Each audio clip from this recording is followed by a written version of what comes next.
Assalamualaikum warahmatullahi wabarakatuh. Selamat malam Ibu Meli dan teman-teman semuanya.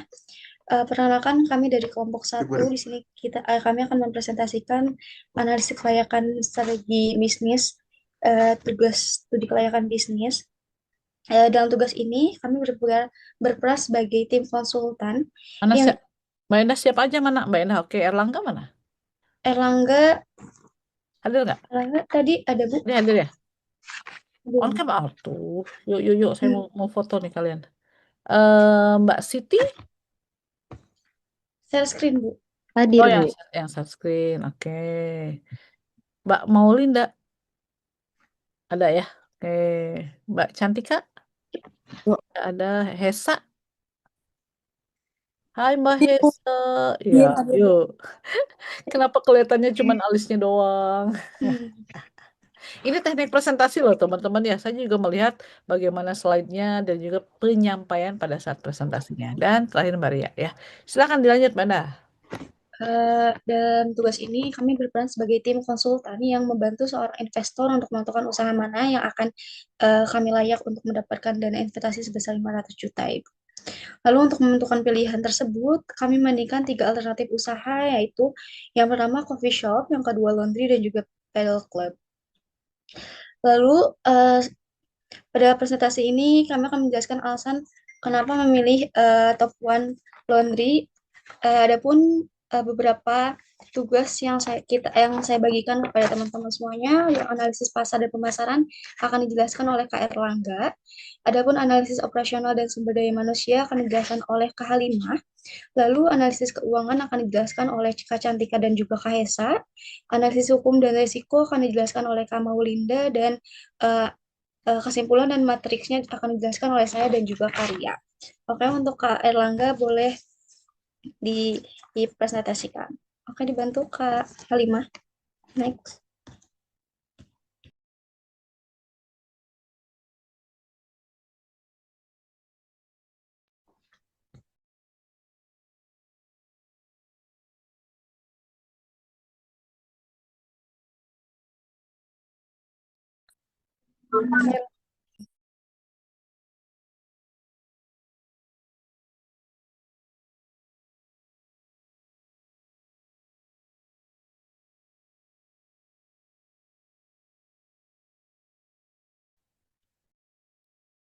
Jadi ini udah ke slide target pasar kan ya?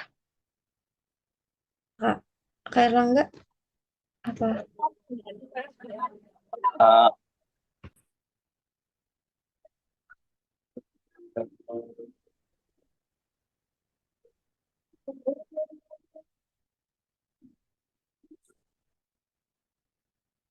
uh, Erlangga.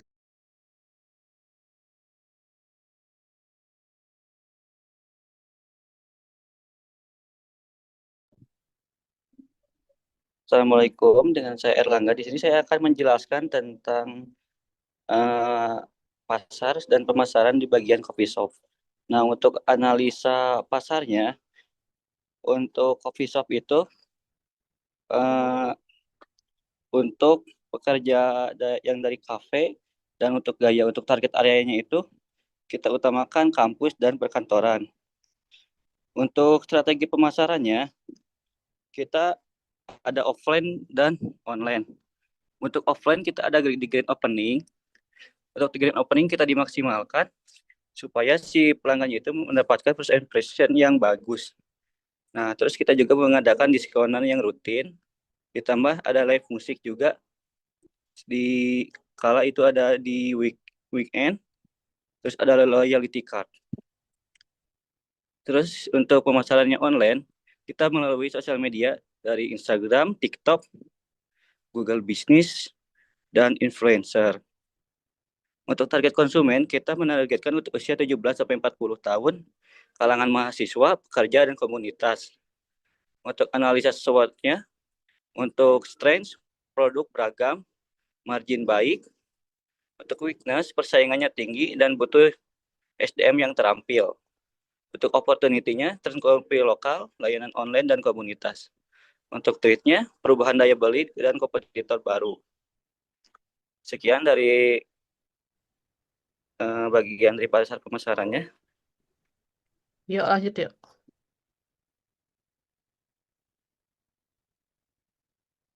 Oke, dilanjut dengan saya Halimah. Saya melanjutkan untuk operasional dan SDM-nya. Di sini pada usaha cafe shop operasional dirancang untuk mendukung interaksi yang cepat dan efisien di lokasi yang sangat luas ya, eh, yang berukuran 80 hingga 120 meter persegi dengan lalu lintas pengunjung yang tinggi. Secara spesifikasi operasional, cafe shop ini menargetkan kapasitas produksi 250 hingga 300 cangkir per harinya, didukung dengan teknologi mesin espresso komersial, sistem cloud POS, dan penyaringan air RO untuk menjaga konsistensi rasanya. Untuk kebutuhan SDM, tim inti di lapangan ini terdiri dari 4 sampai 5 orang operasional yang diantaranya head barista, barista, dan kasir. Namun jika diperhitungkan struktur alokasi pendukung dan manajemen shift, total anggaran payroll disiapkan hingga 9 orang. Adapun alur prosesnya itu dimulai dari penyambutan tamu, pemesanan dan pembayarannya, penyeduhan atau proses pesanan oleh baristanya, hingga pick up dan pengemasan produknya.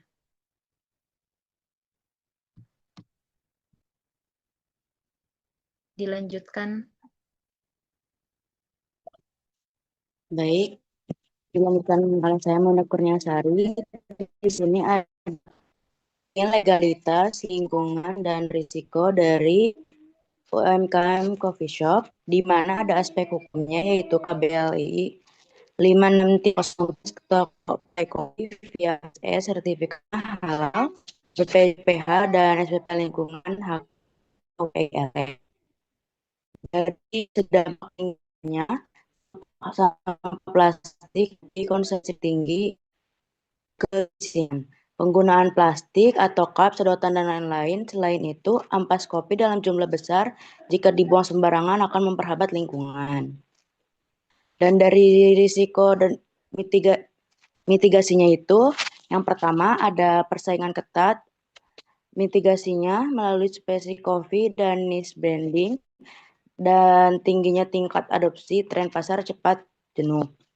Yang kedua ada beban operasional atau hike, mitigasinya dengan efisiensi energi dan kontrol cash flow, invest awal untuk mesin lainnya, sementara margin keuntungan per cangkir tergores oleh biaya operasional. Next, Kak. Baik, selanjutnya dilanjut dengan saya, Cantika. Selanjutnya kita masuk ke analisis keuangan untuk Kopi Shop. Bagian pertama yaitu rincian modal awal atau CAPEX. Dana 500 juta ini kita alokasikan ke 4 pos utama. Yang pertama ada sewa 12 bulan dan renovasi, yaitu di 150 juta. Ini untuk 1 tahun sewa tempat strategis dan renovasi agar vibes Kopi Shop-nya dapat. Lalu yang kedua peralatan bar, yaitu di 120 juta. Kita pakai mesin espresso dan grinder measure, alat pendukung lainnya agar kualitas kopinya konsisten. Lalu yang ketiga ada furnitur dan peralatan, yaitu di 60 juta untuk meja, kursi, interior, dan peralatan dapur. Lalu yang keempat yaitu modal kerja awal, yaitu di 170 juta untuk marketing, beli bahan baku 3 bulan pertama, gaji karyawan awal, biaya operasional, dan legalitas. Lalu bagian kedua yaitu proyeksi laba rugi per bulan. Dari perhitungan dalam 1 bulan ditargetkan omset kotor yaitu di 125 juta. Ini dari penjualan dine-in, take away, online, dan 1000 snack. Kemudian kita kurangi PPH di 32% sebesar 40 juta. Jadi PPH per cup sekitar di Rp11.866. Lalu ada beban operasional yaitu di 36,5 juta per bulan. Rinciannya yaitu gaji 9 staff 20 juta, sewa 8 juta, utilitas di 4 juta, marketing 2 juta, dan lain-lain di 2,5 juta. Jadi hasilnya laba bersih per bulan adalah di 48,5 juta per margin, dengan margin sekitar 38,8%. Lalu bagian ketiga yaitu indikator kelayakan. Untuk mengukur layak atau tidak, kita pakai 3 indikator. Yang pertama ada BEP, yaitu Break Even Point, yaitu di 50,7 juta per bulan atau setara dengan 42 orang per hari. Jadi penjualan di atas itu kita sudah untung. Lalu yang kedua ada payback period, yaitu di 10,3 bulan, artinya modal 500 juta akan kembali dalam waktu 10 bulan 9 hari. Ini termasuk cepat untuk bisnis F&B. Lalu yang ketiga ada ROI tahunan, yaitu di 116%, artinya dalam 1 tahun keuntungan yang didapat yaitu di 116% dari modal awal. Ini sangat menarik bagi investor. Boleh dilanjut?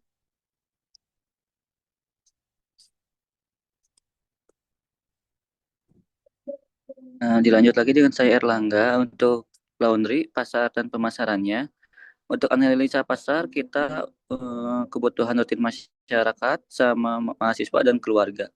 Nah, untuk strategi pemasarannya itu kita sebar browser kos, kerjasama sama apartemen, WhatsApp bisnis dan Google Maps. Cuman kita lebih dominan di sosial media supaya pelanggannya itu balik lagi ke kita dan kita juga bisa untuk ngasih diskon atau promosi supaya si pelanggannya itu menetap di kita. Untuk target konsumennya mahasiswa, pekerja sibuk, penghuni kos dan apartemen. Cuman kita lebih difokuskan ke mahasiswa dan pekerja yang sibuk. Nah, untuk analisanya itu untuk strength, untuk kekuatannya itu permintaan pasarnya yang stabil dan berulang. Untuk weakness itu sangat bergantung pada kualitas hasil layanan. Untuk opportunity-nya itu layanan antar jemput dan sistem langganan. Untuk trade-nya itu perang harga antar kedai yang di sekitar laundry. Dilanjut. Ibu, untuk Erlangga minta maaf ya Ibu tidak bisa on cam dikarenakan ini baterainya sedikit lagi. Terus di rumah lagi ada acara musik, takutnya berisik.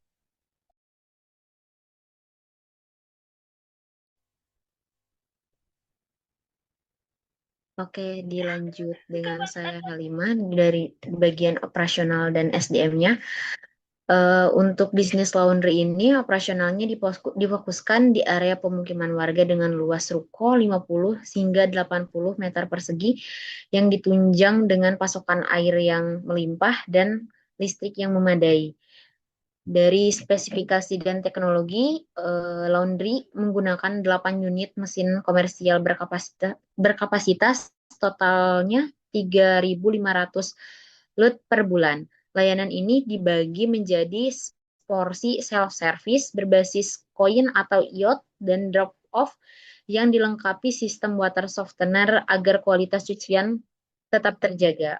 Untuk sumber daya manusianya, operasional ini sangat terstruktur dan ramping, yakni dilampaui oleh kasir atau supervisornya, dua operator laundry dan packing, serta 1 kurir untuk layanan antar jemput.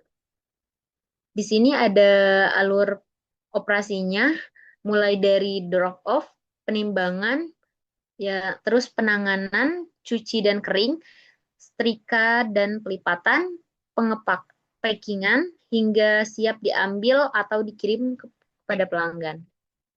Dilanjutkan ya, Kak.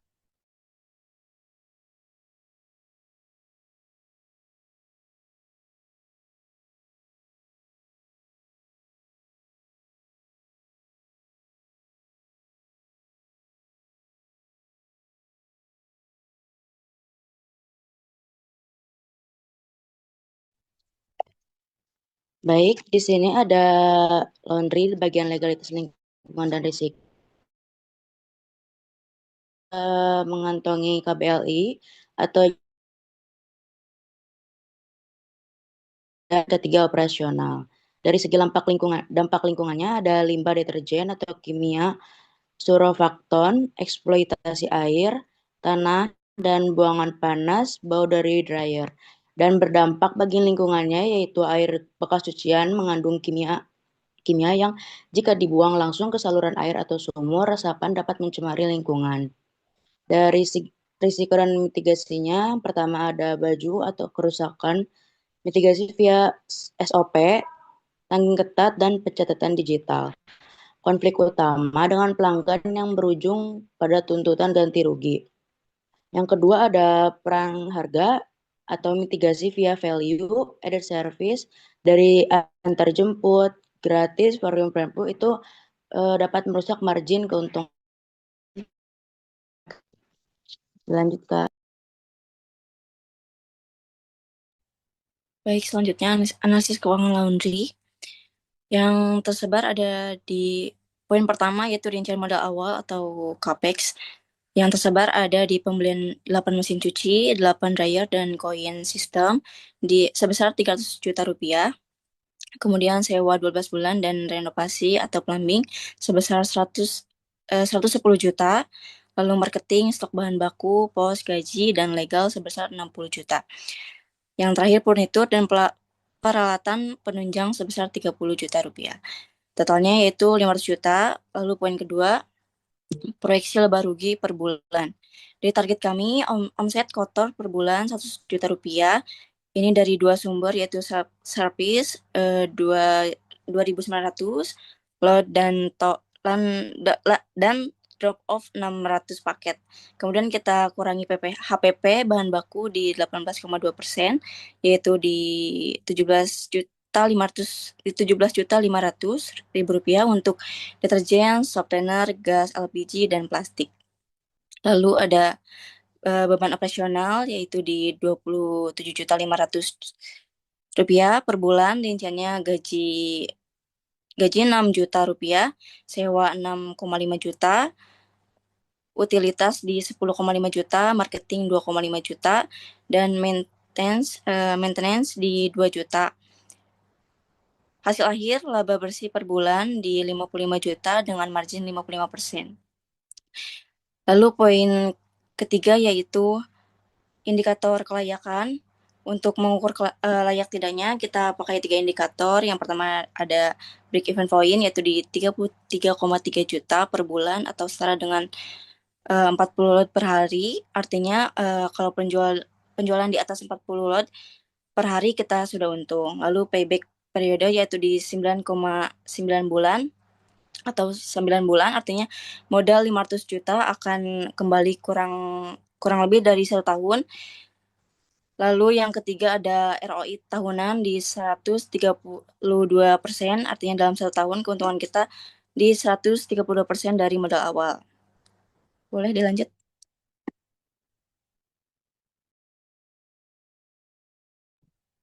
Nah, sekarang kita ada di bagian padel untuk bagian pasar dan pemasarannya. Untuk analisa pasarnya itu untuk padel sendiri itu olahraga yang baru tren dan pertumbuhannya itu sangat pesat untuk di kawasan lifestyle. Nah, untuk strategi pemasarannya itu kita mengadakan turnamen internal dan kita juga mungkin untuk kedepannya menyediakan tempat buat turnamen juga. Nah, terus ada sistem membership, bisa menggunakan aplikasi. Terus online booking, kita bisa membuat website atau bisa via sosial media kita. Nah, terus kita juga iklan lewat influencer yang support. Mungkin kita juga bisa lewat iklan lewat influencer yang fokus di bidang olahraga. Nah, untuk target konsumennya itu profesional muda, komunitas olahraga, dan corporate event. Untuk analisa SWOT-nya, untuk strength, nilai transaksinya tinggi dan trend lifestyle. Untuk weakness-nya, investasi awal itu eh, sangat besar per unit. Terus untuk opportunity, turnamen lokal, paket membership, dan sewa tempat event. Untuk trade-nya itu fasilitas pesaing kartu dan resiko pergeseran tren. Baik, dilanjut.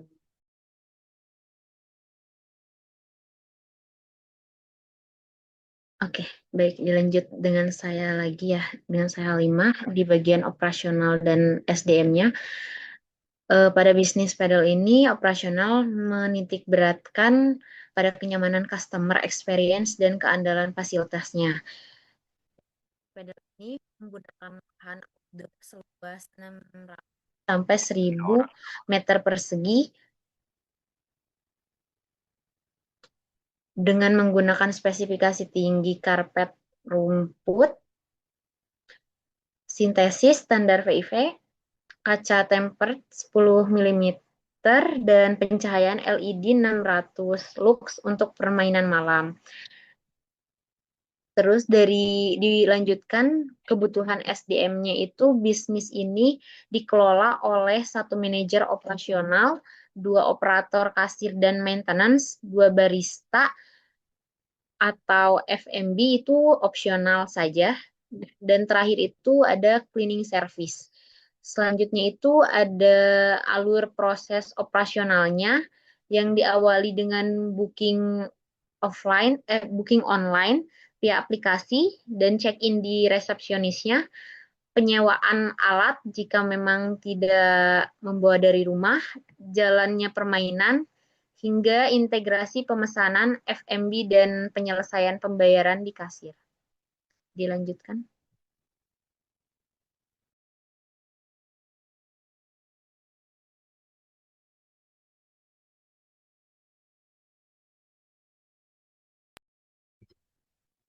Baik, kembali lagi di legalitas lingkungan dan risiko. Di sini ada aspek hukumnya dan sudah mengantongi badan hukum dari PT NIB via OSS, RBA atau KBLI Fasilitas Olahraga, dari PBG atau IMB, dan perizinan lingkungan atau UKL, UPL atau yang bisa disebut SPPL. Dari dampak lingkungannya yaitu ada noise pollution atau pantulan bola, bising atau sorakan, polusi cahaya atau direksional buang, dan RDTL. Dari risiko dan mitigasi, yang pertama ada high capex atau modal perjanjian sewa lahan jangka panjang sekitar 5-10 tahun. Biaya impor material lapangan yang cukup lumayan. Yang kedua ada kerusakan fasilitas, ada maintenance berkala pada kaca, template, dan karpet, benturan keras dan perubahan cuaca biasanya. Dan yang terakhir ada risiko cedera. Wajib ada SOP, keselamatan P3K, dan klausul waiver tanggung jawab. Risiko cedera fisik pada pemain pengelola perlu menyediakan asuransi, dan lain-lain. Terima kasih. Next, Kak.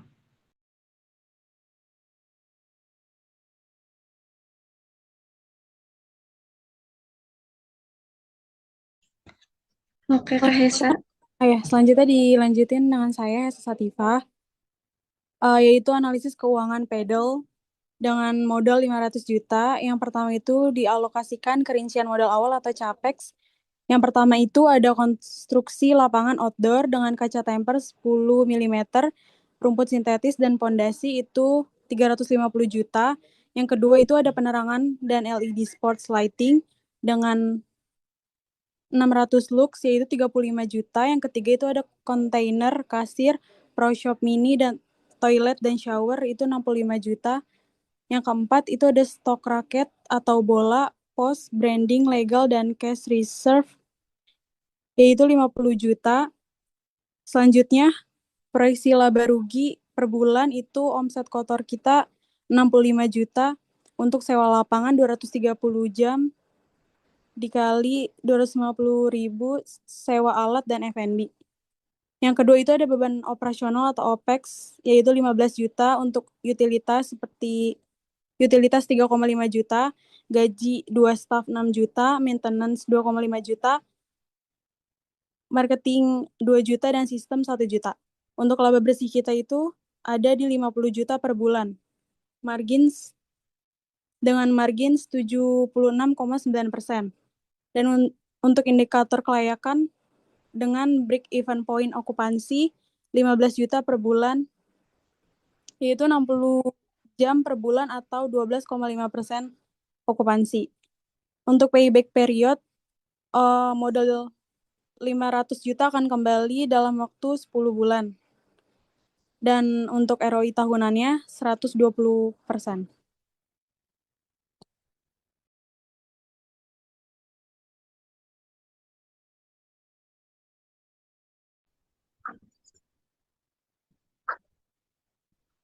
Saya mau lihat perbandingannya ya. Ini Shop, agak laundry terpotong sama ya padel ya. kalau di layar. Iya, Bu. Kesimpulannya apa? Baik, Mana yang untuk jadi selanjutnya pada slide ini ditampilkan kepotong ya atau gimana nih? Memang sengaja kepotong. enggak, Bu. Kayaknya gara-gara dipindahin ke PPT jadi potong. Iya, Canva-nya aja ada. Ini di apa? Oh, di Copas ya. Iya, Coba tadinya dalam bentuk PDF. Izin Kita saya coba share kesimpulan. Saya mau PDF tahu kali. nilainya. Jadi yang karena waktunya terbatas, yang kalian rekomendasikan apa jadinya?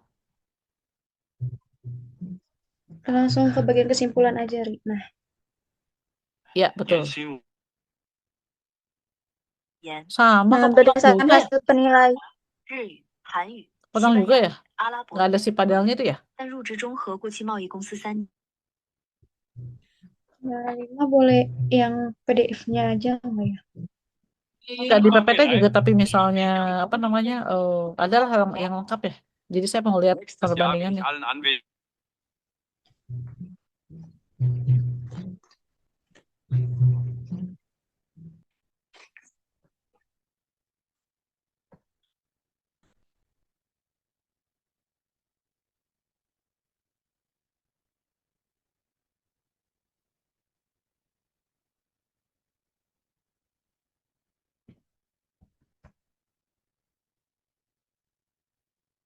Nah, ini ada.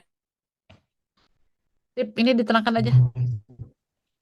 Mbak Ria, Baik, menerangin. berdasarkan hasil baik Ibu, untuk berdasarkan hasil penilaian pada 7 aspek tersebut kami memberikan skor dengan skala 1 sampai 10. Nah, hasilnya menunjukkan bahwa Laundry memperoleh total skor 57 sehingga berada pada peringkat pertama. Nah, hal ini dikarenakan memiliki pasar yang stabil, operasional yang relatif mudah, juga keuntungan yang baik dan resiko yang lebih terkendali. Lalu di peringkat kedua terdapat Padel Club dengan total skor 56. Usaha ini memiliki peluang yang besar dan operasional yang cukup baik, namun membutuhkan investasi yang tinggi serta dipengaruhi oleh tren pasar. Lalu sedangkan untuk kopi shop sendiri memperoleh total skor 53 dan berada pada peringkat ketiga. Nah, meskipun memiliki pasar yang luas, persaingan yang sangat ketat dan operasional yang lebih kompleks menjadi tantangan. Jadi kesimpulannya berdasarkan analisis kelayakan yang telah dilakukan, usaha laundry menjadi pilihan yang paling layak untuk dilakukan resiko dan kemudahan operasional. Oke, berarti itu ya. Saya sebetulnya mau tanya itu ya. Sebetulnya kan padel itu lagi happening juga ya di mana-mana ya. Tapi ternyata apa tadi yang membuat padel itu jadi kedua? Apa yang paling ininya? Yang paling tinggi resikonya? Apa? Investasinya di awal. Iya betul Ibu. Iya, Ibu. Investasi yang butuh dana lumayan tinggi. Sama itu musim-musiman ya. Iya, karena emang lagi juga tren, kebanyakan lagi mengikuti tren ya. Iya. Enggak semuanya sesuai dengan kebutuhan, seperti laundry sesuai kebutuhan dan Betul. masing-masing. Sedangkan kalau misalkan padel tuh cuma buat tren kayak gaya hidup sehat. Oke, kalian pada ikut padel nggak? Nggak bisa, Bu. Penasaran nggak coba? Ini kan marketnya gitu kan, lagi trending di daerah rumah saya aja ada 4 apa 5 lah, berdekatan lagi ya. Oh, tapi rame ya. Cuman ya itu tadi katanya biasalah olahraganya cuman berapa persen, makan-makannya lah atau networkingnya itu ya yang sedang atau terbentuknya seperti itu katanya. Malah jadi update status, foto-foto dan lain-lain ya. Tapi ya itu tadi mungkin resikonya adalah tren ya. Kalau misalnya sudah nggak musim, takutnya kan lumayan investasinya tadi besar ya. Iya, betul. Kalau laundry lebih ini ya, laundry lebih worth it lah ya dibandingkan dengan yang lain. Oke. Bagus-bagus, cuman itu tadi ya mohon diperhatikan. Tadi ada terjadi, anggaplah kalian itu kan mau presentasi ke itu ya, ke investor atau kemana gitu ya. Tadi dari sisi isinya sih nggak ada masalah, cuman tampilan. Tadi kenapa bisa si PPT-nya tidak muncul? Itu salah satu hal yang harus ditindaklanjuti. Untung ada backupnya ya, yang ini. Kalau nggak Sebenarnya ada, sih aduh itu gagal itu. Misalnya nggak mau saya gara-gara pada udah oke gitu ya, hanya gara-gara tampilan apa namanya slide-nya yang kurang lancar, jadi kurang nggak deal lah istilahnya ya.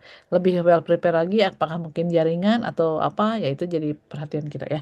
Tapi tenang aja, nilainya bukan dari PPT kok ya, dari isi. Dari isinya kalian sudah mencoba untuk menyampaikan ya 17 slide dan merekomendasikan dari analisa-analisanya. Sip, bagus.